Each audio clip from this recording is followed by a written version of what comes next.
বড় মায়া করে বানাইছেন। ফেরেশতাদেরকে আল্লাহ বলছেন, ইন্নী জাইলুম ফিল আরদি খলিফা, আমি জমিনের জন্য আমার খলিফা নিযুক্ত করব। কি নিযুক্ত করবেন? জোরে কোন? খলিফা। সবাই বলেন খলিফা।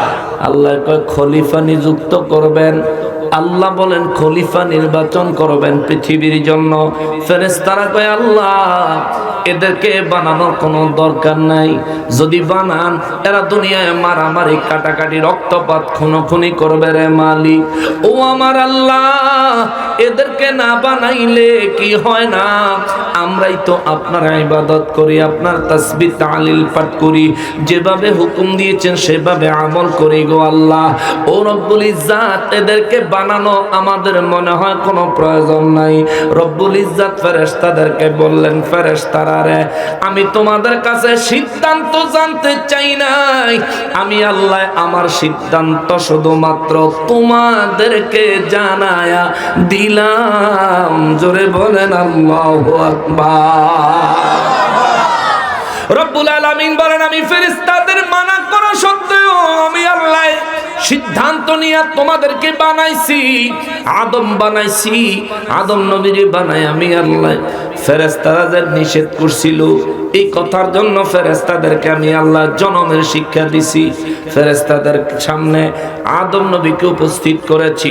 উপস্থিত করার আগে আদম নবীরে আমি আল্লাহ আসমানে যত জিনিস আছে, জমিনে যত জিনিস আছে, এক কথায় আমি আল্লাহ সৃষ্টির মধ্যে যত জিনিস আছে, প্রত্যেকটা জিনিসের নাম আমি আল্লাহ আমার আদমকে শিখাইছি।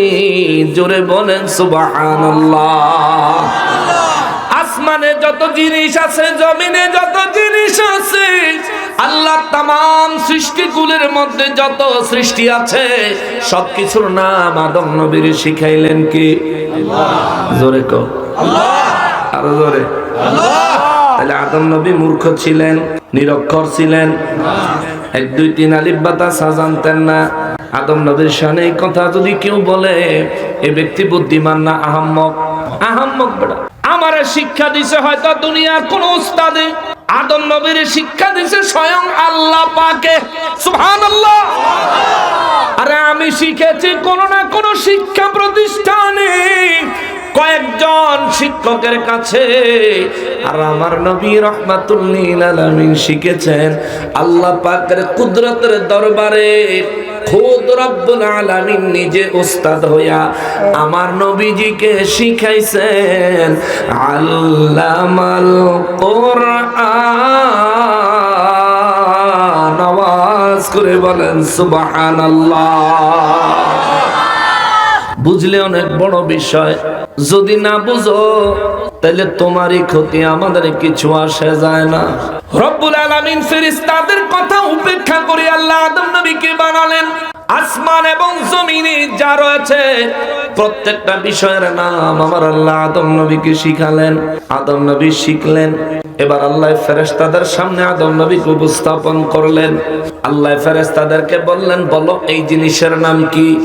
ফেরেশতারা বলেন, আল্লাহ আমরা জানি না গো আল্লাহ, জানি না।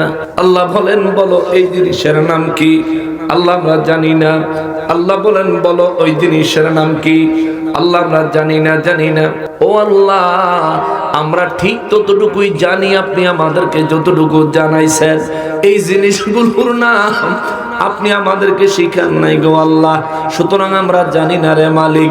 আমার আল্লাহ বলে, আদম বলো তো এই জিনিসের নাম কি? ওই জিনিসের নাম কি? ওই জিনিসের নাম কি? আদম নবী একে একে সবগুলো জিনিসের নাম বলে দিলেন। চিৎকার দিয়া বলেন সুবহানাল্লাহ। আদম নবী যখন সমস্ত কিছুর নাম বলে দিলেন, আমার রব্বুল ইজ্জাত বলেন, ফেরেশতারা রে উসজুদ লি আদম, উসজুদ লি আদম, আমার আদমের জন্য সিজদা লাগাও। সুবহানাল্লাহ, সুবহানাল্লাহ। এই আয়াত দিয়ে আবার অনেকে ফিরেরে সিজদা দেওয়ারে হালাল করতে চায়। এই সমস্ত মানুষের কারণে সুন্নিয়তের বদনাম। ঠিক না বাবা? আমরা কোন মানুষকে মানুষ সিজদা দেয় এর পক্ষে নাই।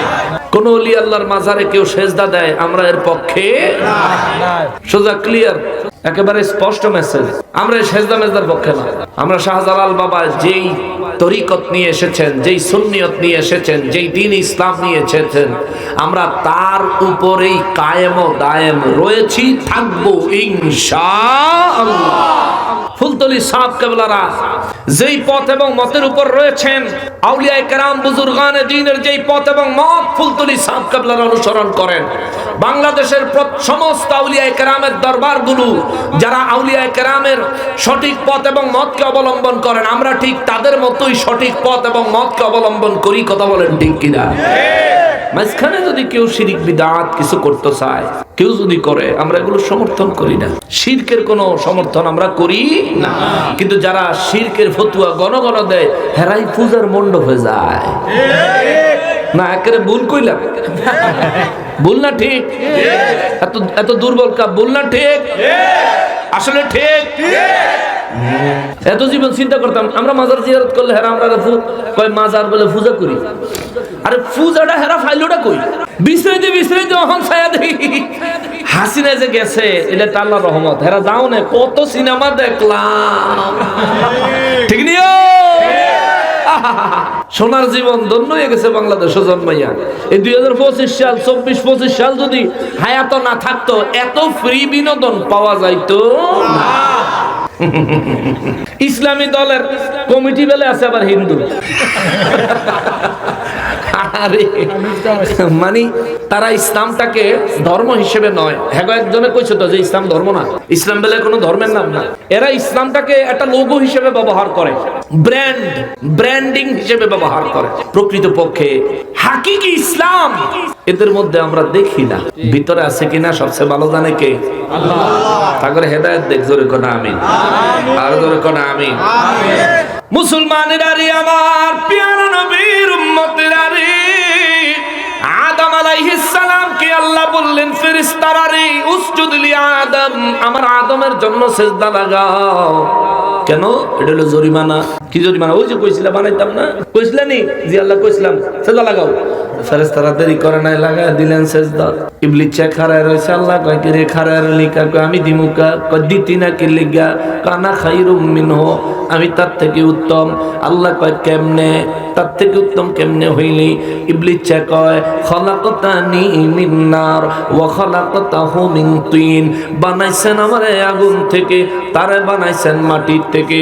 মাটির চাইতে আগুনের পাওয়ার বেশি। আগুন পুড়াইয়া মাটি শক্ত করে দেয়, জমিনে আগুন জ্বালায় দিলে উপরের দিকে চলে যায়, আর জমিনের মাটি উপরের দিকে নিক্ষেপ করলো নিচের দিকে চলে আসে। ও আল্লাহ, তাইলে তার চাইতে আমি নিশ্চয়ই উত্তম, আমি কেন তারে সেজদা দিব? আল্লাহ কয় পণ্ডিতি করলি, পণ্ডিতের খানা নাই। উখরুজ মিন্নি মালাউন আশ-শাইতান, আজ থেকে তুই পথ ভ্রষ্ট, বিতাড়িত। উখরুজ মিন্নি মালাউন, আমার কাছ থেকে এক্ষুনি বাইর হইয়া যা, দূর হইয়া যা। আমার জান্নাতে তোর জন্য কোনো জায়গা নাই। কথা বলেন ঠিক কিনা? 6.5 লক্ষ বছর ইবাদত করার পরেও নবী অবমাননা করার কারণে শয়তানের জান্নাত থেকে বাইর করে দিলেন কে? আল্লাহ। জোরে কন্যা কে? আল্লাহ। আর আমাগো দেশও 10 বছর ধরে 5 ওয়াক্ত নামাজ পড়ে হেবড়া নবী অবমাননা করে, নিজের বিশাল বড় বুজুর্গ ভাবে। আমরাও তার মেসেজ দিতে চাই, আপনি অনেক বড় বুজুর্গ, তবে শাহজালাল বাবার মতো নয়, ইবলিস শয়তানের মতো। আপনি নবীর অবমাননা কেমনে করেন? কেমনে করেন আপনি নবীর অবমাননা? আপনি কোন নবী? আপনার নতুন সাধারণ মানুষ।